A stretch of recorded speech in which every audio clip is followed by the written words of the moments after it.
2020년 8월 23일 주일 예배를 시작하겠습니다. 다 함께 사도신경으로 신앙 고백 드리겠습니다.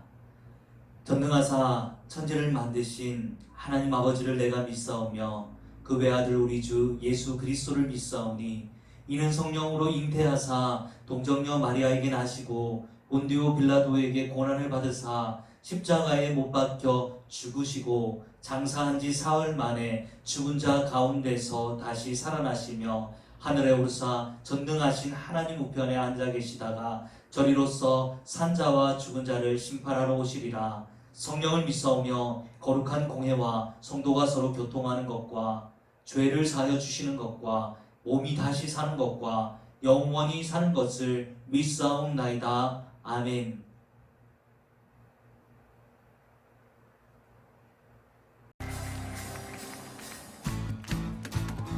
할렐루야. 푸른 마르고 꽃을 시드나 주님의 말씀은 영원합니다. 믿으십니까? 우리 목소리 높여 주님을 찬양하며 영원하신 말씀을 주신 주님을 찬양합시다. 할렐루야. 할렐루야. 푸른 마르고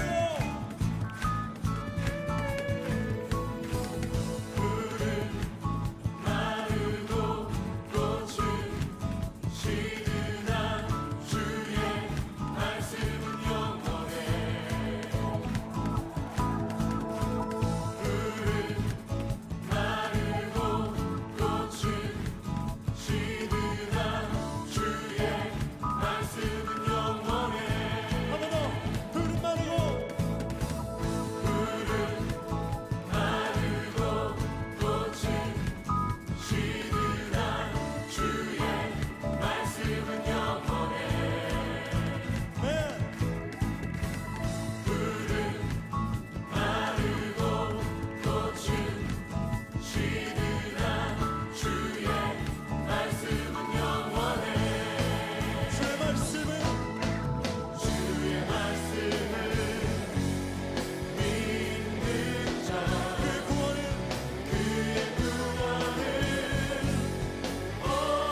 주의 영광은 주의 영광은 영원해 영원해 영원해 주의 영광은 영원해 주의 영광은 영원해 주의 영광은 영원해 주의 영광은 영원해 주의 영광은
찬양하여라 전능한 창조의 주께 내 혼아 주 찬양 평강과 구원의 주님 성도들아 주 앞에 이제 나와 즐겁게 찬양하여라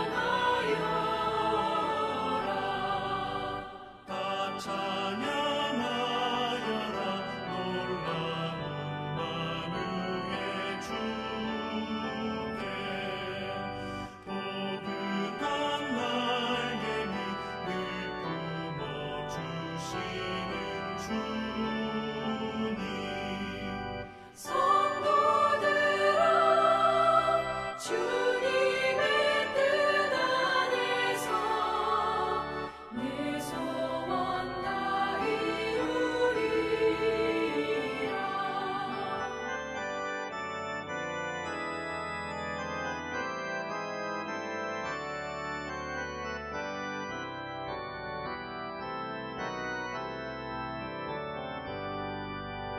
다 찬양하여라 온몸과 마음을 바쳐 이 세상 만물이 주 앞에 다 나와 찬양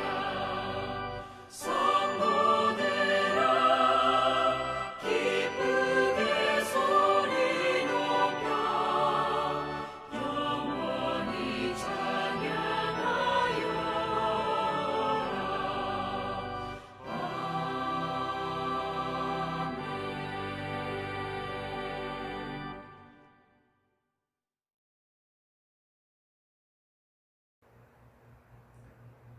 함께 기도드리겠습니다. 하나님의 은혜에 감사합니다. 오늘도 온 마음으로 주님께 이 예배를 올려드리고자 합니다. 주님 오셔서 영광을 받아 주시옵소서. 먼저 우리의 죄악을 회개하기 원합니다. 하나님, 알고 지은 죄, 모르고 지은 죄, 우리 마음속에 하나님 떠나서 지냈던 모든 죄악들을 회개하오니 주여 예수 그리스도의 보혈로 깨끗이 우리를 씻어주시고 오늘 이 시간 십자가 붙잡고 다시금 주님 앞에 나아갈 수 있는 시간이 되게 하여 주시옵소서. 하나님의 말씀을 듣게 하여 주시고 하나님 그 말씀대로 순종할 수 있는 믿음 얻는 시간이 되게 하여 주시옵소서. 오늘 하나님의 말씀을 듣고 하나님 그 말씀대로 살아가기를 소원합니다. 우리의 삶의 자세가 바뀌게 하여 주시고 생각이 바뀌게 하여 주시고 방향이 달라질 수 있도록 하나님 인도하여 주시옵소서. 우리 종관시학교의 모든 가정들을 하나님 축복하여 주시며 이들의 건강과 하나님 신앙을 하나님 지켜주시옵시며 하나님, 우리가 더욱더 하나님 사랑하는 가정들이 될 수 있도록 붙들어 주시옵소서. 이 시간도 주님께 의탁드리며 예수 그리스도 이름으로 기도드립니다. 아멘. 오늘 우리에게 주시는 하나님의 말씀은 이사야서 40장 1절부터 11절까지의 말씀입니다. 함께 한 목소리로 읽어보겠습니다. 너희의 하나님이 이르시되 너희는 위로하라. 내 백성을 위로하라. 너희는 예루살렘의 마음에 닿도록 말하며 그것에게 외치라. 그 노역의 때가 끝났고 그 죄악이 사함을 받았느니라. 그의 모든 죄로 말미암아 여호와의 손에서 벌을 배나 받았느니라 할지니라 하시니라. 외치는 자의 소리여 이르되 너희는 광야에서 여호와의 길을 예비하라. 사막에서 우리 하나님의 대로를 평탄하게 하라. 골짜기마다 도두어지며 산마다 언덕마다 낮아지며 고르지 아니하는 곳이 평탄하게 되며 험한 곳이 평지가 될 것이요 여호와의 영광이 나타나고 모든 육체가 그것을 함께 보리라. 이는 여호와의 입이 말씀하셨느니라.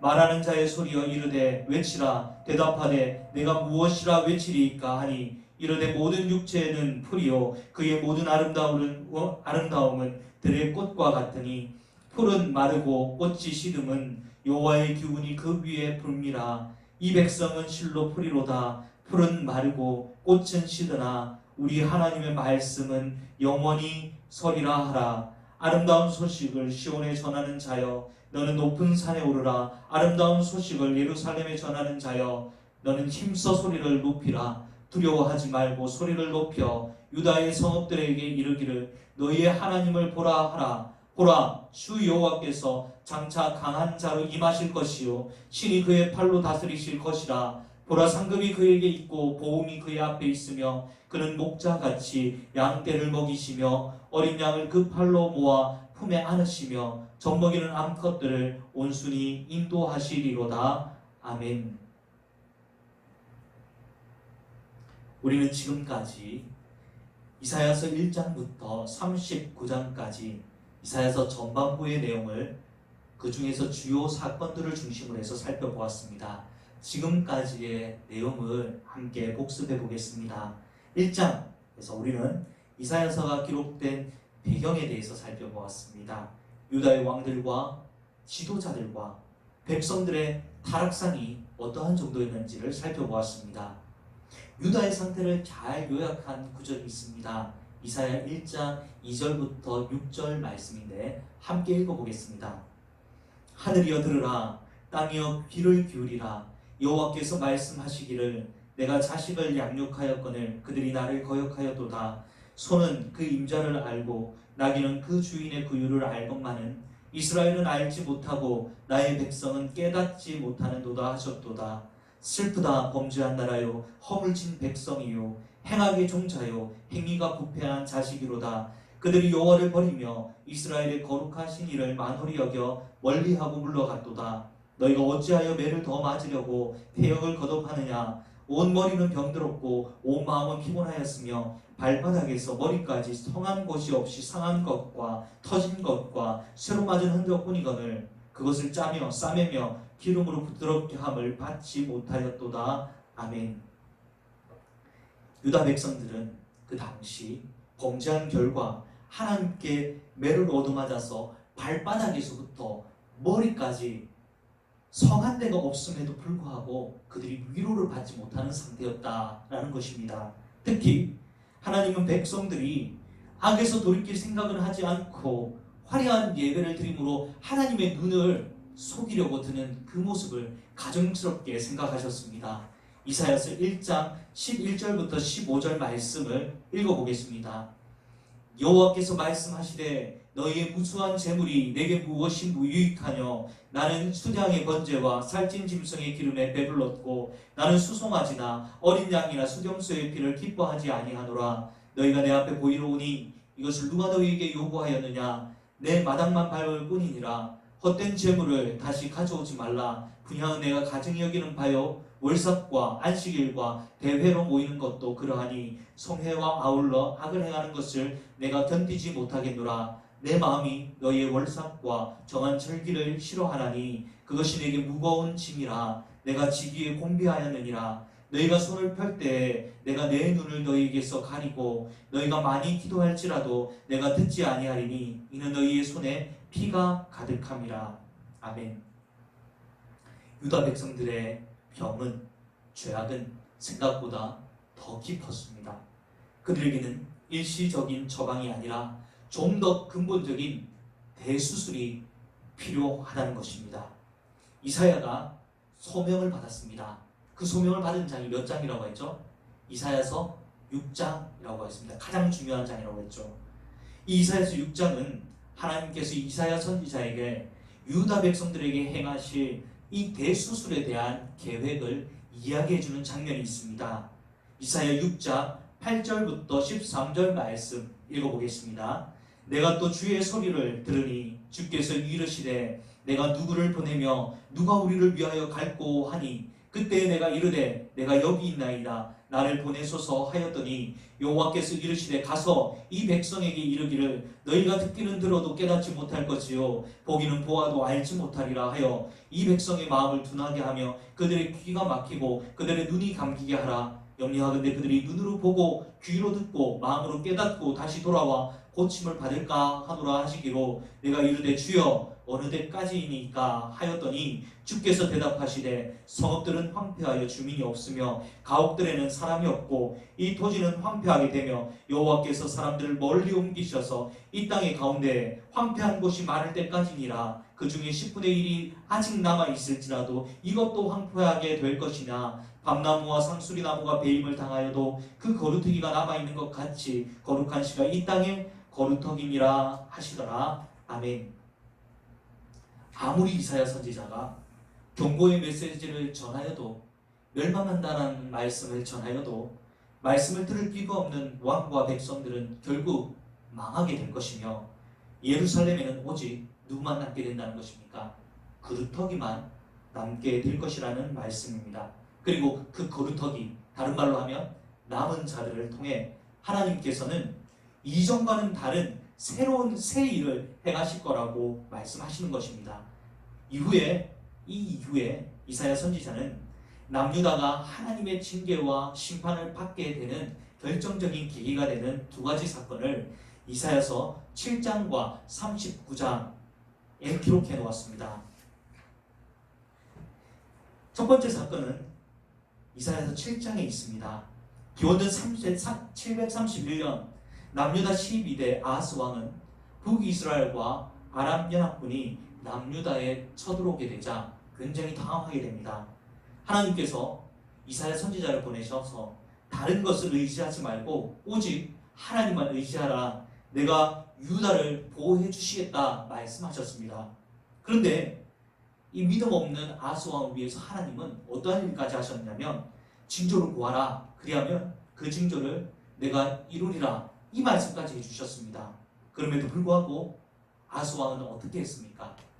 그는 하나님의 호의를 거절하고 아수르 왕에게 도움을 요청하였습니다. 아하스 왕의 불신앙에도 불구하고 하나님은 북이스라엘과 아람 연합군으로부터 남유다를 지켜주셨습니다. 하지만 왕의 불신앙으로 말미암아 유다는 훗날 아수르에게 침략을 밟게 될 것이며 이때 물이 목에까지 턱 밑에까지 차는 그런 위험스러운 상황을 맞이하게 될 것이다 라는 예언을 받게 됩니다. 예언대로 기원전 701년 13대 히스기야 왕 때에 아수르 왕 사네립이 엄청난 대군을 이끌고 예루살렘 성을 포위하였습니다. 하지만 이때 믿음의 왕 히스기야는 하나님께 믿음으로 기도하였습니다. 히스기야 왕의 기도에 대한 응답으로 하나님은 아수르 진영에 여호와의 사자를 보내시죠. 하룻밤 사이 아수르 군사 18만 5천 명을 여호와의 사자가 모두 죽이고 그리고 이스라엘 백성들은 남유다 백성들은 구원을 얻게 됩니다. 역사가 요세푸스와 헤로도토스는 이 사건에 대해서 당시 아수르 추격 부대 18만 5천 명을 죽인 여호와의 사자는 쥐떼였다라고 기록을 해놓았습니다. 한편 기원전 701년 아직 아수르와 남유다의 전쟁이 일어나기 이전 히스기야 왕은 죽을 병에 걸립니다. 절체절명의 위기죠. 아수르 대군이 공격하러 들어온다는 소식을 들었고, 그리고 자신의 몸은 병들어서 죽기 일보 직전이었습니다. 그때 왕은 얼굴을 벽을 향하여서 기도하였고, 이에 하나님께 고침을 받고 15년이라는 생명을 연장받는 기적을 체험하게 됩니다.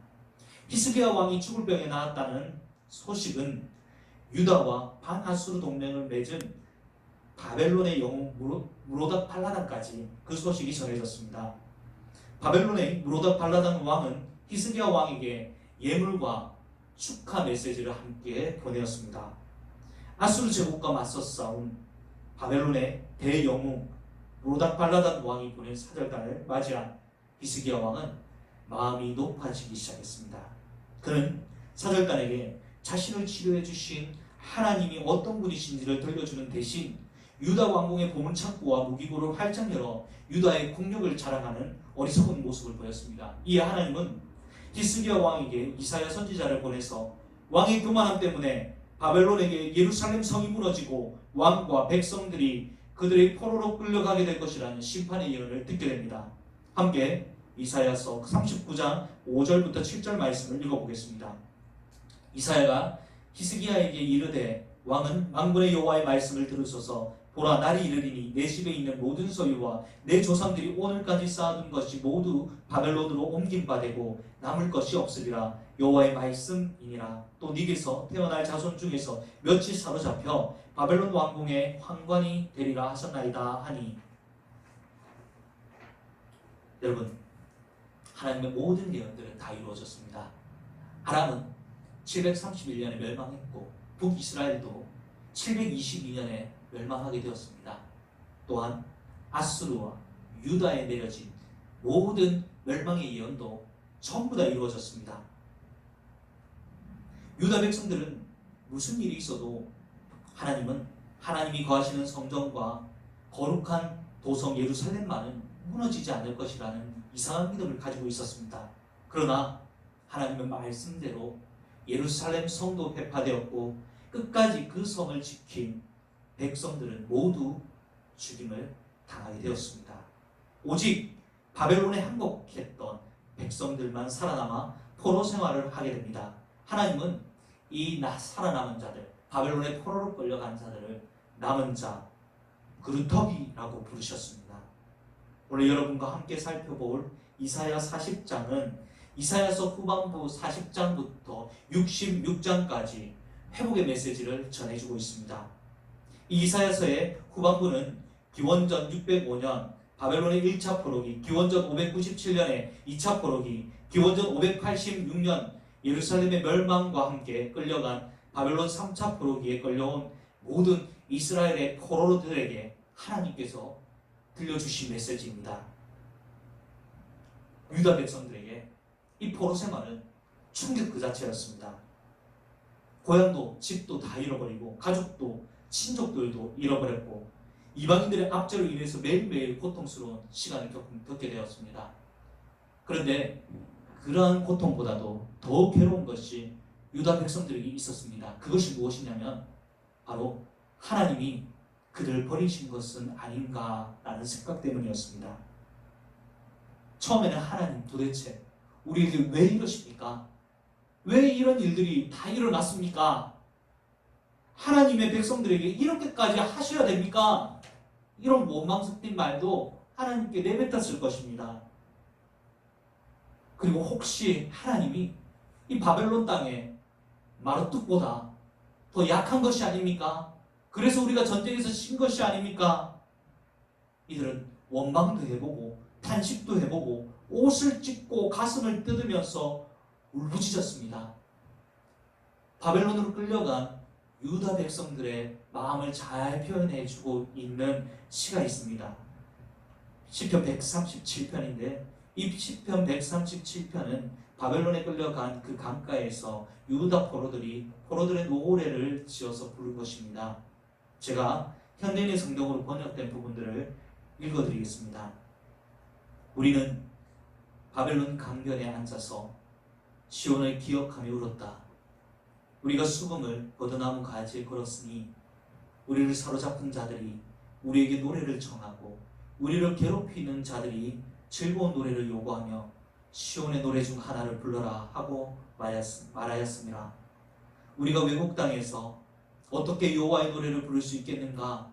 예루살렘아, 내가 너를 잊는다면 내 오른손이 수금 타는 법도 잊어버리기를 원하노라. 내가 너를 기억하지 않거나 내가 너를 가장 큰 기쁨으로 여기지 않는다면 내가 다시는 노래를 부르지 못하게 하라. 여호와여, 예루살렘이 함락되던 날에 에돔 사람들이 한 짓을 기억하소서. 그들이 예루살렘 성을 헐어라, 그 기초까지 헐어버려라 하였습니다. 바벨론아, 너는 멸망할 것이다. 네가 우리에게 행한 대로 갚아주는 자가 복이 있으리라. 네 아이들을 잡아다가 바위에 메어 치는 자가 복이 있으리라. 여러분, 이 시편에서 이 유다 백성들의 울부짖음이 들리십니까? 기원전 605년 1차 포로기로 때부터 기원전 538년 이 해방이 선포된 때입니다. 고향 땅으로 돌아갈 자유가 주어진 바레스 왕 고레스의 칙령이 선포되기 전까지 70년 동안 유다 백성들의 마음은 상하고 또 상했습니다.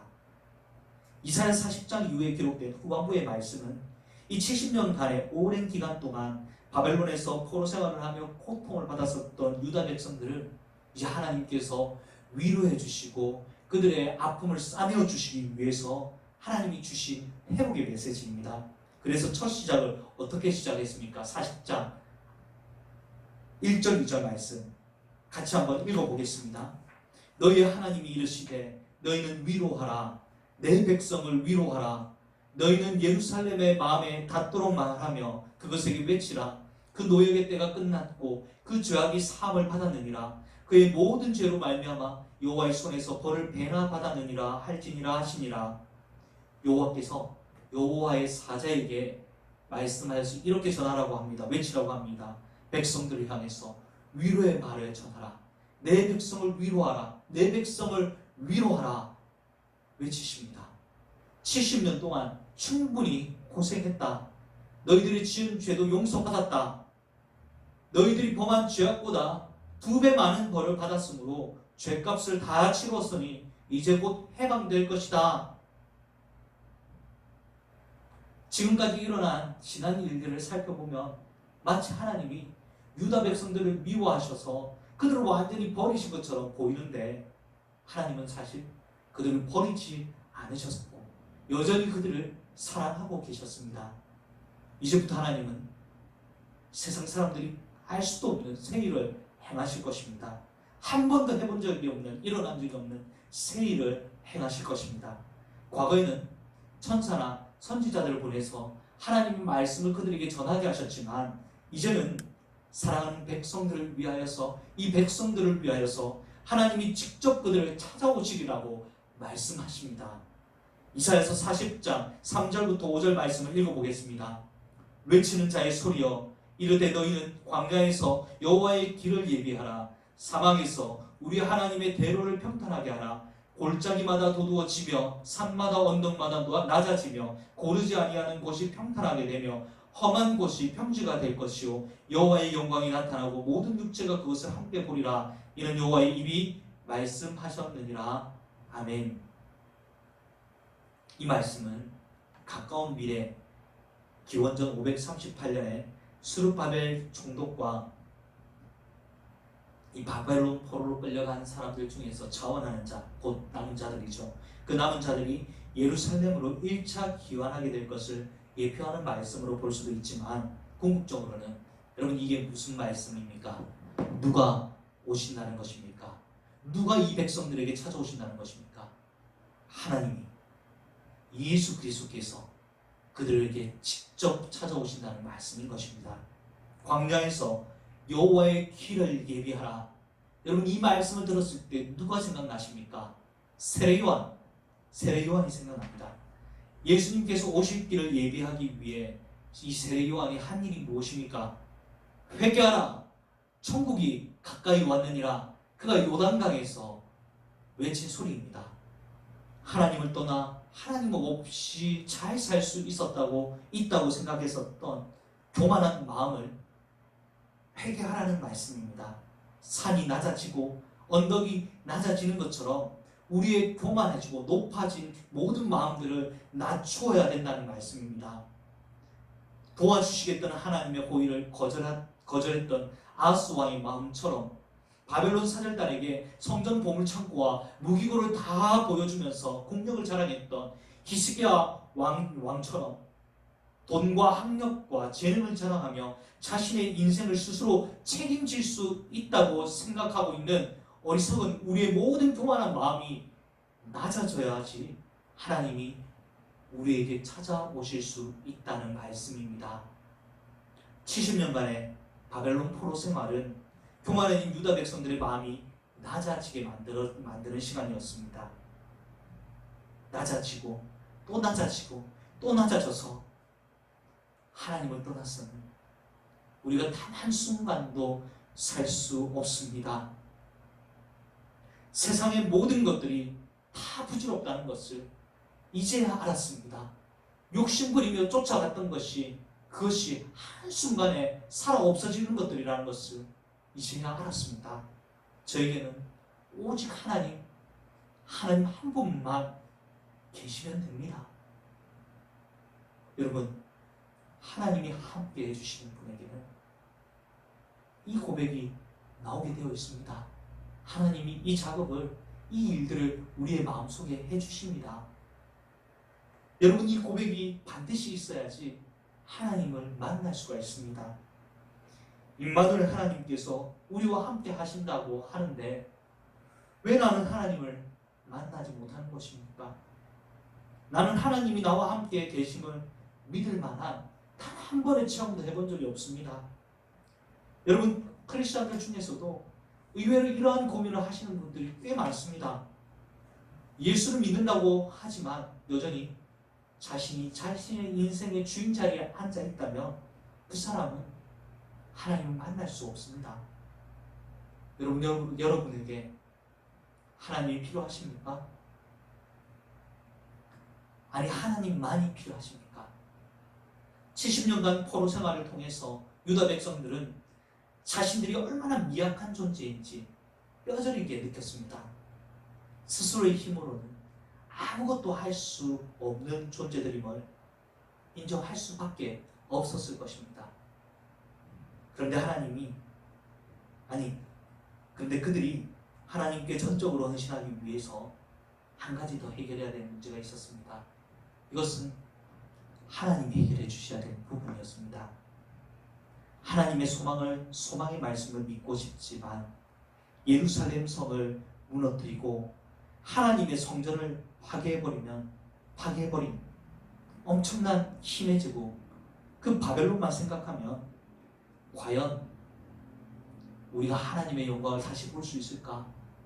이런 생각이 백성들의 마음속에 드는 겁니다. 저 강대한 바벨론 제국을 누가 꺾을 수 있을 것인가? 이전에 하나님은 못 꺾었는데 하나님 졌기 때문에 우리가 지금 이 생활을 하고 있는데, 여러분, 이에 하나님께서 말씀하십니다. 너희 눈에 보이는 바벨론 제국의 힘이 지금은 강해 보이고 무너지지 않을 것만 같아 보여도 그들의 결국은 풀처럼 마르고 꽃처럼 시들어버릴 것이다.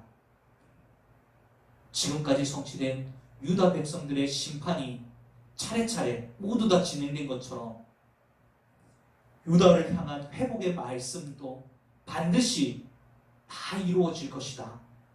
이것이 하나님의 말씀입니다. 사랑하는 씨앗교회 성도 여러분, 오늘날 우리 한국 교회를 유다 백성들에게 적용해 봅시다. 우리는 어디쯤 와 있습니까?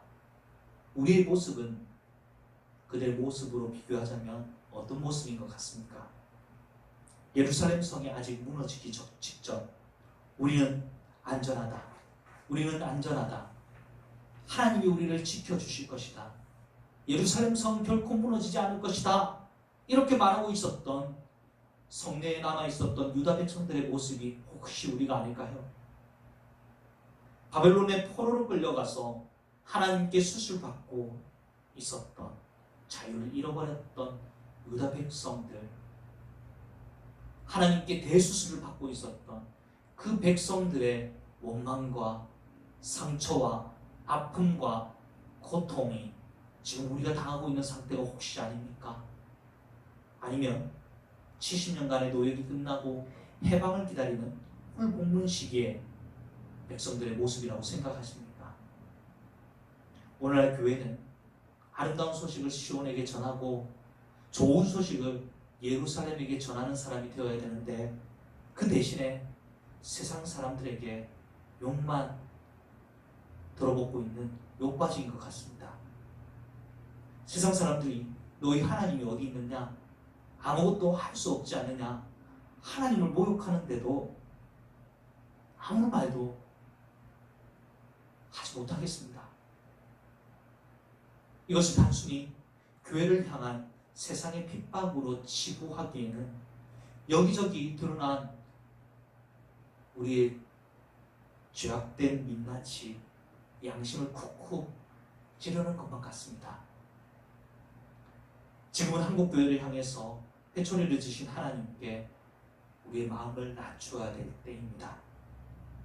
여러분, 다윗이 자신의 아들 압살롬을 피해서 망명생활을 할 때 모욕하러 나온 사람이 있었습니다. 이 사람은 권세가 있는 것도 아니고 아무런 권세도 없는 사람인데 다윗을 향하여서 이렇게 얘기를 욕을 합니다. 모욕을 줍니다.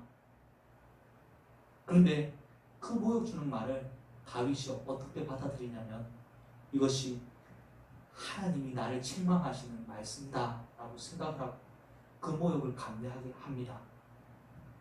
여러분, 세상으로부터 당하는 모욕과 수치를 감내하며 교회를 향한 하나님의 음성에 귀를 기울이시는 저희들이 되어야 되겠습니다. 하나님은 여전히 우리를 사랑하십니다. 주님은 우리의 목자이십니다. 여러분, 목자 아시죠? 어린 양들을 돌보시며 결코 양들에게 해가 되는 것을 하지 않습니다. 위험할 때 지켜주시고 병에 걸리면 치료해 주시고 배를 굶고 있으면 물은 목말라 하면 그들을 푸른 초장과 실만한 물가로 인도하시는 분이 바로 목자이십니다. 예수님은 우리의 목자이십니다. 여러분, 그 예수님 앞에 우리의 마음을 낮춥시다. 우리가 마음을 낮추기만 하면, 예수님이 오실 길을 마련하면, 그러면 예수님이 우리의 삶 속에 함께 해주실 수 있습니다. 하나님을 어떻게 만날 수 있냐고 물으신다면, 여러분, 우리의 마음이 낮아지면 우리 하나님이 우리와 함께 하시는 것을 경험해 보실 수 있으리라 믿습니다. 이사야서 40장 11절 말씀을 마지막으로 읽고 기도하겠습니다. 그는 목자같이 양떼를 먹이시며 어린 양을 그 팔로 모아 품에 안으시며 젖먹이는 암컷들을 온순히 인도하시리로다. 아멘. 기도하겠습니다. 하나님 아버지, 한 주간 우리 시작교회 모든 성도들 마음속에 오늘 하나님이 오실 길을 예비하라, 그 마음을 평탄하게 하라는 하나님의 이 메시지, 그것을 마음속에 두고 하나님, 우리가 우리의 자랑, 우리의 힘, 이 모든 것들을 다 내려놓고 힘 다 빼고 오직 하나님만 의지할 수 있는 주의 백성들이 되게 하여 주시옵소서. 주님과 함께 하기를 소원합니다. 주님, 날마다 주님과 동행하는 삶을 살아갈 수 있게 해주시고 하나님께 영광 올려드리며 복음을, 하나님 이 기쁜 복음을 주님의 또 잃어버린 양들에게 전할 수 있는 저희 모두가 될 수 있게 하여 주시옵소서. 감사드리며 예수 그리스도 이름으로 기도드립니다. 아멘. 축도하겠습니다. 지금은 우리 주 예수 그리스도의 은혜와 하나님 아버지의 극진하신 사랑과 성령님의 교통하심이 이제부터 영원토록 함께 있을지어다. 아멘.